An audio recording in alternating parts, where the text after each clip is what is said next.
Welcome back to Focus Today, and what a delight to have back with us today Jodell Onstott. She's the author of an incredible resource called YHWH Exists, a huge research book, and this thing is a must in anybody's library, and you may want to get a copy of it, check it out, but you can go to YHWHExists.com. We've been dealing with the 10 Commandments. Now, what's interesting about the 10 Commandments, some people think they are the 10 suggestions. Some people think they're just stumbling blocks to living the way they really want to live. Some people think they're totally irrelevant.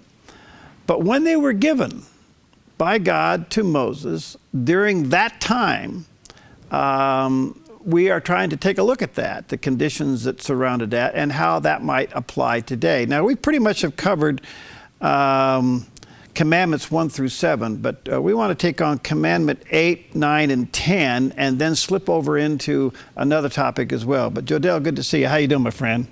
I am wonderful. It's great to see you this morning, Perry. And I hear you guys have had a burst of cooler weather, pleasant temperatures, time to get out and do some hiking. There we go. That's the Pacific Northwest lifestyle. Come on up. You'll enjoy it. I would love to. Well, listen, number 8, thou shalt not steal. Was that a revolutionary thought? You know, it really was. The thing that we have to wrap our minds around is the fact that society 2,000, 3,000 years ago was not as it is today. So many times we take our ideas and beliefs that we have today and we superimpose it on life and assume that as it has been today, it always has been, and it isn't. 3,000 years ago, there was not this idea of universal rights, of universal humanity, that we're all created equal, that we all have inalienable rights. Rather, rights were always in the hands of the selected few. What you find with the 8th commandment, the prohibition against larceny or theft, is that it is open-ended. So it protected everything from theft. And it wasn't just for a certain class of citizenry. You know, in Rome, I've mentioned before that you only had rights if you were a Roman citizen. If you were a citizen, say, from Gaul or say from another place, you simply didn't have the same rights as the Romans did. So with the Torah, with the instructions God gave to Moses, he established the components, the basic building blocks for a stable society. And personal property rights were really the foundation of that society. You can't have a society where the government can come in and take your personal property. That ends up being a totalitarian regime, and society falls into chaos. The same thing that you see in third world countries today, where you do not have a strong government in place, and one group of people will rob another group of people. So it becomes this endless cycle of Peter robbing from Paul and Paul robbing from James, and so on and so forth. You never can have a dialogue. You can never pursue higher matters. So what God did with the 8th commandment is he prohibited all types of theft. And you've heard the old adage that if you've broken one commandment, you've broken them all. The only commandment that adage really fits is the 8th commandment, because it covers all the other 9 commandments. A murder is the theft of someone's life. Adultery is the theft of someone's spouse. Idolatry is the theft of God's honor. Affronting parents is the theft of their honor and the respect that is due to them. So when you go down the list, if you have violated one of the other commandments, you have also violated the 8th commandment. So again, the 8th commandment is the building block for a stable society where we can trust each other. And trust is such an important component to allowing us to conduct business together, to have conversations that I can trust, I can share some things with you, and you're not going to exploit it to your own advantage. So again, that is the basic foundation of any society, and you really only find that in ancient Israel society. Isn't the punishment of not paying taxes a form of theft? Yeah, well, Yeah, you find that in Torah, you have what is called the tithe. Now, this is simply an ancient word that meant a tax. Today, modernly, we think of it as a sum of money that we give to the church. Well, anciently, there was no separation of church and state, so tithe was actually a form of taxation. So you're absolutely right. If you don't pay your taxes, then you're robbing society from the endeavors, from national defense that your nation can put into effect to protect its citizens. All right. I'd like to unpack that a little bit more, but for the sake of time, let's go over to number 9. Boy, oh boy, I think we all break this one quite often. Thou shalt not, well, I'm going to condense it. Lying, that's a no-no, right? Well, that is often what you hear is that, some people will abbreviate this as thou shalt not lie. This really kind of takes it out of its ancient Near Eastern context. Torah, specifically the Ten Commandments, is a national constitution. Doesn't really focus so much on individual, what you do individually, except as it affects society at large.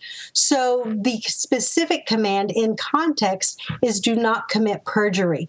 Bearing false witness is the idea that you are in a court trial. You have been called upon to give testimony in court, and your testimony may cause someone to either lose their life or lose their liberty through incarceration. So your testimony is very important.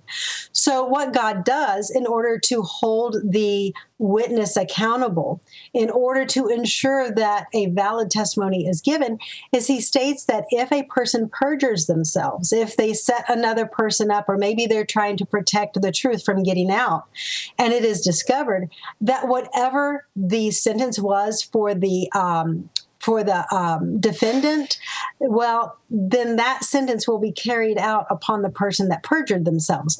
So this keeps testimony on the up and up. It keeps things truthful. But even more than that, it does something for society at larger. It places emphasis on truth, that when a court goes to make an inquiry, when they are looking for the truth of a matter, that it is the truth and the facts and the evidence that will bear out, and that it will not be side-railed by testimony that is corrupted and that is false. So this, again, preserves the love of truth within society.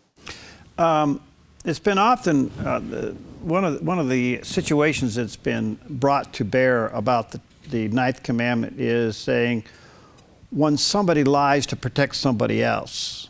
We saw that in World War II and other situations where they would hide people and lie about it and protect their life. How do you weigh that against the ninth commandment? Anytime you depart from truth-telling, there is always a risk. Some of the families that hid Jews indeed succumbed to that risk. Some of them were put in prison camps themselves. But it was a risk that they took for the sake of righteousness, for the sake of preserving life. So anytime you are going to tell a white lie or say you are not on the up and up, there is always a risk. So you have to weigh the fact, is it worth it? There's a story of King Ahab where the prophet Micaiah lied to Ahab so that he could fall in battle. That was a situation where it rendered God's judgment, and it affected something that ultimately protected the greater Israelite populace from a very oppressive king. So again, there's always risk, but I always tell my children honesty is the best policy, but there are issues, issues of national security, issues where you are protecting someone, and sometimes you do have to weigh the risks and see if they are worth it or not. All right, let's go to the last one real quick before we take a break. And thou shalt not covet, and it goes on to say thy neighbor's wife, but it deals with the whole aspect of covetousness. And what's your take on that? This is unique because it is the only command in the Ten Commandments that cannot be enforced in any way. It is a personal commandment that checks the heart. It checks your thoughts and your desires so that if you're going to rob someone, if you're going to steal their car, they're going to commit adultery, the process begins much earlier with you entertaining thoughts, with you thinking about it, with you contemplating. You have to kind of work through that action before you actually act on it. So sin does begin in the heart. So God tells us to not give in to those sins. When Cain killed Abel, before that occurred, God told Cain, he said, sin lies at the door of your heart, rule over it. And this is a command that is really kind of defines the human struggle. This struggle, are we going to give in to our desires? Are we going to give in to our thoughts and impulses? Or are we going to rule over them and control them and keep them in check? And that is what God is commanding us to do. If we can do that, then we have no trouble with the other 9 commandments. And then society at large benefits because we're not having to have court trials for murderers or for larceny or any of that, because society actually walks in the way of God and we actually do it. Something that, we see the results of a society not doing that today in our own society, as trust between brothers breaks down, as you have one faction standing out rioting against another faction. All of this stems from us primarily not managing ourselves, not having the emotional maturity to rule over and govern ourselves well so that it benefits the larger society. Very well said. All right, the 10 Commandments as a whole, I want to take a break. We'll come back to that because I think what I'm hearing you say, Jodell, is that when properly exercised, if I can say it that way, it does produce a safe and free society, and how that would relate to where we are today, and also in the shadow of the fact that yesterday was 15 years since 9/11, when we had a horrific terrorist attack on the United States, the heart and the core of liberty and freedom. I'd like to have you respond to that. We'll take a quick break. By the way, you can go to YHWHExist.com. That's the website, YHWHExist.com. There's a picture of the book on the screen. It's an incredible resource. How many years did you work on this? 16 years. In a row. Check it out. We'll be right back.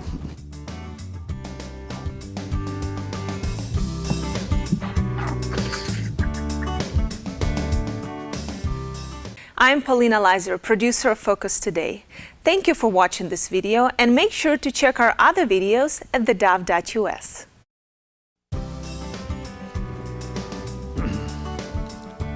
Welcome back to Focus Today, and what a delight and an honor to have with us Jodell Onstott, the author of YHWH Exists.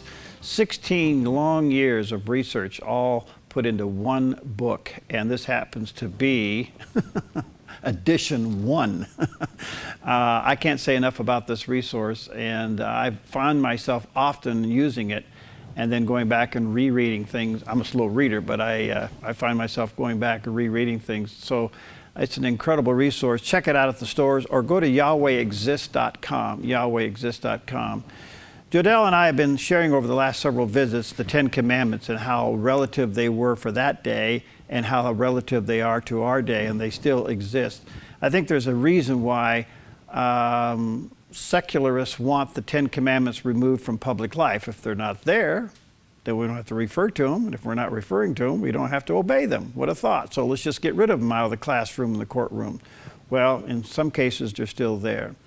But because they're there, overall, how do the 10 Commandments, Jodell, in your research, how does it play into a safe and prosperous and free society? When you take the position that the 10 Commandments were given for the good of humanity, you discover that they provide ideas, concepts that enable us to have solid policies. Now, you bring up atheists and how they don't like the idea that we have an ideology historically that these commandments come from a deity. But yet, when you look at the sound policies, there's really nothing that compares to them. One of the things that you find in Deuteronomy is the idea that you should not make benefit your enemies in any way. This, I think, is why so many of us were horrified when the United States of America wanted to offer a treaty to Iran. Offering a treaty to Iran is something that throughout our history, we would never even contemplate making a treaty with our enemies. And as we can see, our enemies have not exactly held up their end of the bargain. There's report after report that they are making nuclear weapons, that they are progressing and doing things that violate the treaty, but yet because, we're the good guys, because we view ourselves as kind of the big brother, we're still upholding our end of the treaty, despite the fact that Iran has not. Back in the Reagan years, the United States followed a policy termed reciprocity.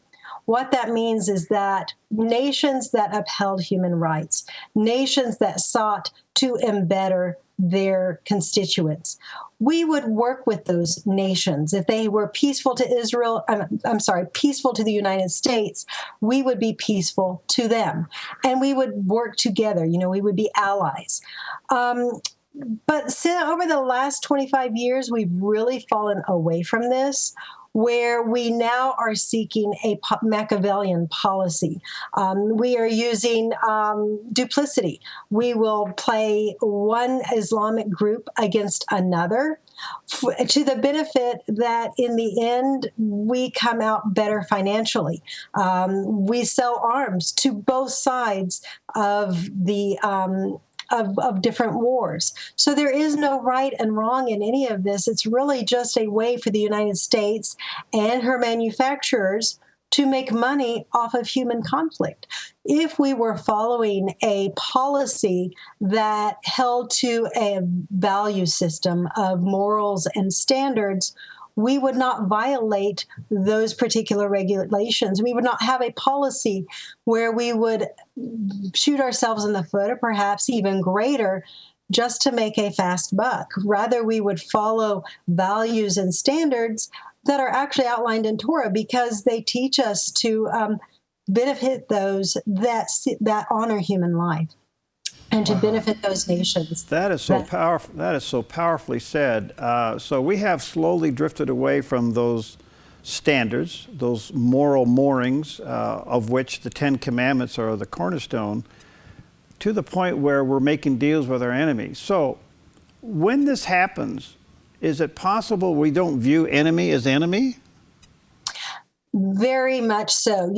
I think that we have kind of almost, our maturity has decreased to the point where we deal with foreign politics as we would a high school or college campus. We want to be liked by everyone.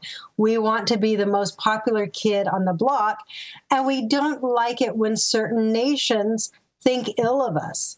So we go through a process of appeasement, and we use policies that benefit our enemies and those that would destroy us, rather than using sound policies that seeks to actually put our enemies in a noose, so to speak, where they have no other option but to treat their people well, but to extend human rights, and where the only option is to be friendly to the United States. Saudi Arabia was implicated in 9/11, but yet who has cut off the funding to Saudi Arabia? Where are those policies that hold Saudi Arabia accountable in some sort of way? You really don't hear that being spoken by the White House. And it's come up in Congress, but no action has been taken on it. People used to flee the United States because of liberty and freedom and being a safe and free society. But now, since 9/11, we have proven that we are not a safe society. Is it a result of the abandonment of these policies? It's really a crisis of ethics, a crisis of the heart, where we seek more of our own pocketbook. We seek more of our, we look at employment statistics, and we want to keep the companies in business that are supplying arms to our enemies.